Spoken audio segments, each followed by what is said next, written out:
Welcome to The Explainer. Today, we're diving into the work of author John Caunt to break down some super simple but powerful ways to finally get a handle on your schedule and, your life. Okay, let me ask you this. Ever feel like your to-do list is just winning? Like you spend your whole day just reacting to things, putting out one fire after another, instead of actually moving forward on what matters? Yeah. If that sounds familiar, you are so not alone. I mean, look, in the world we live in, the pressure is just relentless, right?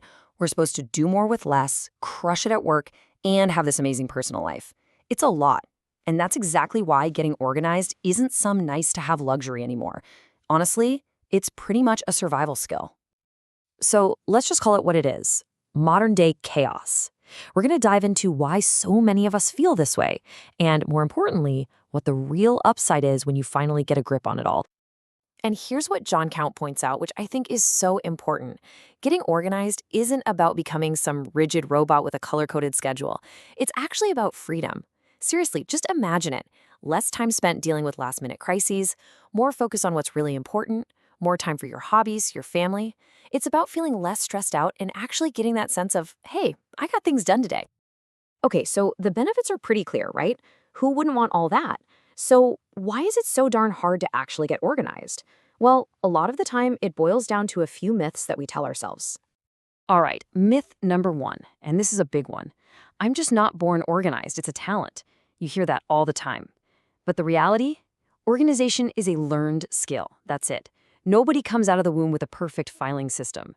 It's just like learning to play the guitar or kicking a soccer ball. It takes practice. Anyone can get better at it. And then there's the other classic excuse. I'm just too busy to get organized right now. Oh, this one is such a trap.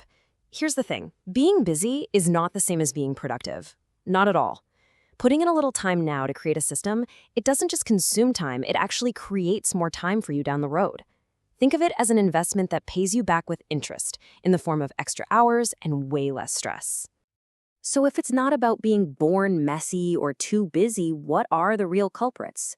Well, they usually fall into three main buckets. You've got external pressures, a crazy workload, constant interruptions. Then you have system failures, like you just don't have a good routine. And finally, there are the personal factors, things like perfectionism, fear of messing up, or just finding it hard to say no. And according to Caunt, it's that last one, our own personal mindset. That's the real game changer. See, real lasting organization doesn't start when you buy a new planner or download the latest productivity app. Nope, it starts in your head. That's right. Organization begins in your mind, not in your inbox or your file cabinet. Before you do anything else, you have to get your mindset right. That's the foundation for everything that follows. It's funny. Aristotle figured this out centuries ago. We are what we repeatedly do. Excellence, then, is not an act, but a habit. He absolutely nailed it. You don't get organized by having one big, heroic desk cleaning session. It's all about the small, consistent things you do every single day. It's a habit. Okay, so how do we start building that habit in our minds? Well, the first big step is learning how to figure out what's truly important versus what's just noise. And luckily, there's a really simple way to do that. It's called the importance/urgency matrix, and it's brilliant. Basically, every single task on your plate can fit into one of these four boxes. Now, most of us spend our lives in quadrant one, the important and urgent stuff. Crises, deadlines, fires to put out. But here's the secret. The most successful, organized people intentionally spend most of their time in quadrant two. That's the stuff that's important, but not urgent. This is where the real magic happens. Planning, goal setting, preventing problems before they start. All right, so you've used the matrix, you know what's important. Great. Now, how do you actually master your time to focus on those things?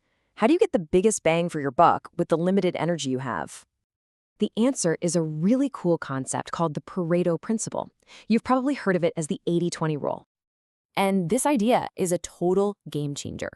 It basically says that for many things, roughly 80% of the results come from just 20% of the effort. Think about that for a second. For your work, it might mean that 20% of your tasks generate 80% of your value.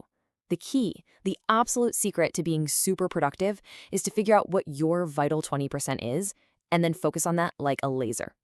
Everything else, it's just the trivial many. But of course, even when we know exactly what to do, there's that one little monster that shows up to ruin everything. And its name is procrastination. So what's really going on when you procrastinate? Our first instinct is to just call it laziness, right? But what if it's not about that at all? What if it's actually a symptom of something else going on under the surface? A lot of the time, procrastination is just a defense mechanism. Maybe to fear of failure, if I don't try, I can't fail. Or it could be perfectionism. The conditions aren't perfect yet, so I can't start. Sometimes a project just seems so massive that you feel overwhelmed and don't even know where to begin. And let's be honest, sometimes you're putting something off just because it's super boring and you just don't want to do it. But here's the good news. You can absolutely fight back. Here are a few simple tricks. You could try a reverse list. Put that one task you're dreading most at the very top of your list and get it done first. Or if a task feels huge, just find the easiest possible entry point. Break it down into tiny pieces and just do the very first, smallest one. Even just working in short, focused bursts, like 25 minutes on, 5 minutes off, can be enough to build that momentum and get you started. And really, that brings us to the main point of all this. True organization isn't about somehow finding more time in the day. It's about taking back control. It's about deciding what truly deserves the precious time that you have. So I'll leave you with this question to think about.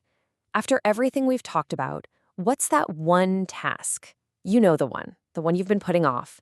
What's the one tiny, easy first step you can take to get started on it today?